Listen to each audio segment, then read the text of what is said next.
আজ আমি চলে এসেছি বগুড়া জেলার শাহজাহানপুর উপজেলার মাদলা ইউনিয়নের ঐতিহাসিক মাদলা হাটে। আজকের ভিডিওতে আপনাদের ঘুরিয়ে দেখানোর চেষ্টা করব এই ঐতিহ্যবাহী মাদলা হাটে কি কি পাওয়া যায়, বাজারের পরিবেশ কেমন এবং কেন দূর দূরান্তের মানুষ এখানে বাজার করতে আসেন। মাদলা হাটের প্রধান হাটবার হলো সোমবার ও বৃহস্পতিবার, তবে সপ্তাহের বাকি 5 দিনও এখানে নিয়মিত বাজার বসে। এই হাটে এলে শুরুতেই আপনাদের নজরে পড়বে মুখরোচক নানা ধরনের খাবারের দোকান। এখানে পাওয়া যায় সেই মাদলা হাটের জনপ্রিয় খাবার, সেই লাল লাল সিঙ্গারা। আরো পাবেন গরম গরম জিলাপি, পাঁপড়, পেঁয়াজু, ডিম মাখা সহ আরো অনেক রকমের সুস্বাদু খাবার। বাজার করতে এসে এসব মজাদার খাবারের স্বাদ নিতে ভুলবেন না। এবার আসি মাছের হাটে। এখানে পাওয়া যায় হরেক রকমের দেশি ও চাষের মাছ।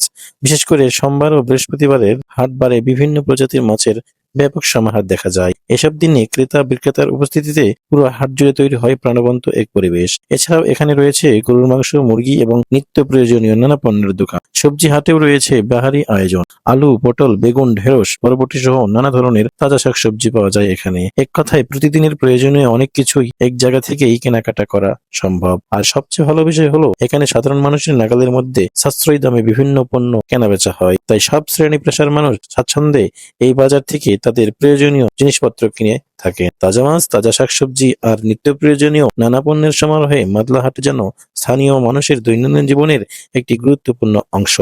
আপনারা যারা এখনো এই ঐতিহাসিক মাদলা হাটে আসেননি, তারা সুযোগ করে অন্তত একবার ঘুরে আসতে পারেন। আশা করি মাদলা হাটের প্রাণবন্ত পরিবেশ আপনাদের ভালো লাগবে। আর আমাদের আজকের ভিডিওটি ভালো লাগলে অবশ্যই লাইক, কমেন্ট ও শেয়ার করবেন। আপনাদের একটি সুন্দর মন্তব্য আমাদের আরো ভালো ভিডিও তৈরি করতে উৎসাহিত করে। আজকের মতো এখানেই শেষ করছি। সবাই ভালো থাকবেন, সুস্থ থাকবেন।